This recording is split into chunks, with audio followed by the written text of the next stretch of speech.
একটা দিন দরকার যেখানে শহরের সকল ব্যস্ততা থাকবে পিছনে। চলুন মাওয়া ঘাটে যাই, পদ্মার পাড়ে ইলিশের টানে। অথেন্টিক ইলিশ মাছ খেতে চলে গেলাম মাওয়া ঘাটে। বাচ্চার বাবা আর আমি বরাবরই ঘুরতে খুব পছন্দ করি। বাচ্চারাও ঠিক এমনই হয়েছে। মেয়ের শখ পূরণ করতে আজ গেলাম মাওয়া ঘাটে।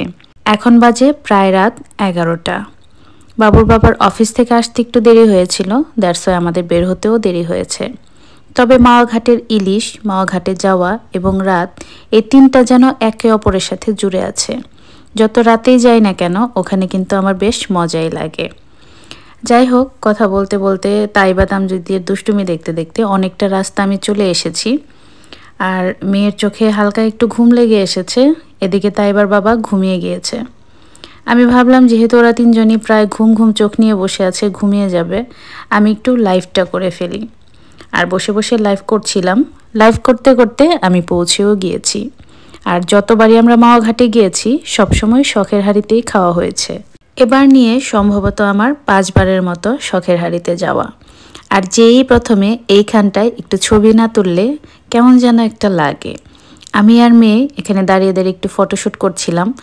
তাইবার বাবাকে বলেছি ফটো তুলে দিতে, কিন্তু সে আমার ভিডিও করে দিচ্ছিল। তাইবা আর আমি ওখানে কিছু ভিডিও ক্লিপ নিতে নিতে এদিকে তাইবার বাবা মাছের এখানে এসেছে আর মাছ কিনেও ফেলেছে। মাছটা কাটছিল, এই ভিডিওগুলো ও করেছে, আমি জানতামই না। আমি এসে দেখি মাছটা অলরেডি ফ্রাই করার জন্য রেডি হয়ে গিয়েছে।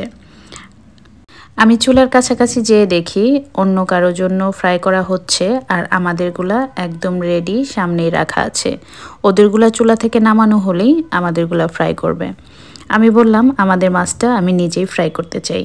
তো এই ভাইয়াটা সব কিছু একদম রেডি করে দিল।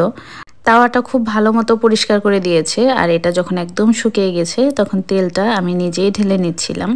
সরিষার তেলে মাছ ভাজতে হয় কিভাবে আমাকে কিন্তু ভাইয়াটা খুব ভালো মতো শিখিয়ে দিয়েছে। আর মাছগুলো যেহেতু সে নিজেই রেডি করে দিয়েছিল, হলুদ লবণ আর কি কি যেন দিয়ে মেখে দিয়েছিল, এরপর আমি এগুলো তেলে জাস্ট ছেড়ে দিচ্ছিলাম। মাওয়া ঘাটে আজ নিজের হাতে ইলিশ মাছ ভেজেছি, ব্যাপারটা আমার কাছে খুব মজার ছিল। মাওয়া ঘাটের সবচেয়ে আকর্ষণীয় ও ভাইরাল খাবার হচ্ছে ইলিশ মাছের লেজ ভর্তা। স্বাদে ঘ্রাণে পদ্মার ইলিশ বেস্ট। তাও যদি আবার হয় একদম ঘাটে বসেই পদ্মার ইলিশ খাওয়া, তাহলে ব্যাপারটা যেন আরও জমে যায়। আমাদের খাওয়ার জন্য সব কিছু রেডি, টেবিলে দিয়ে দিয়েছে। আর সোহাগ হচ্ছে এগুলো সব সার্ভ করে দিচ্ছিল। এখানে আমাদের ইলিশ মাছ ভাজা, বেগুন ভাজা, ডাল, লেজ ভর্তা। আমরা এক্সট্রা করে আজকে কিছুই নেইনি, কারণ একদমই অল্প মানুষ ছিলাম। এখানে মাছ ভাজাটাই অনেক বেশি হয়ে গিয়েছিল, সাথে বেগুন ভাজা আর ভর্তাটাও। ডাল আমাদের খাওয়াই হয়নি। দুজন মানুষ, এর থেকে বেশি আসলে খেতে কিছুই লাগে না। আর আমরা খুবই কিন্তু সীমিত পরিমাপে খাই, যার জন্য বাড়তি কিছু নেওয়া হয়নি। আর যতটুকু ছিল এতটুকু বেশি হয়েছে। তাই বা এক টুকরো মাছ পুরোপুরি খায়নি, ও খাওয়া নিয়ে খুবই বিরক্ত করে আমাকে। আর এদিকে তামজিদর বাবার কাছ থেকে একটু মাছ আর একটুখানি ভাত খেয়েছিল। খাওয়া শেষে বাহিরে আরও কিছুক্ষণের জন্য আমরা দাঁড়াতে চেয়েছিলাম, কিন্তু বেশ ঠান্ডা ছিল, তামজিদের ঠান্ডা লাগতে পারে, এই জন্য আমরা তাড়াতাড়ি বাড়ির উদ্দেশ্যে রওনা হয়ে যাই। আর এভাবেই মজার একটা রাত আমাদের কাটলো মাওয়া ঘাটের ইলিশ খেয়ে। সবাই ভালো থাকবেন, আমাদের জন্য দোয়া করবেন। দেখা হবে পরবর্তী ব্লগে। সে পর্যন্ত বিদায় নিচ্ছি। আল্লাহ হাফেজ।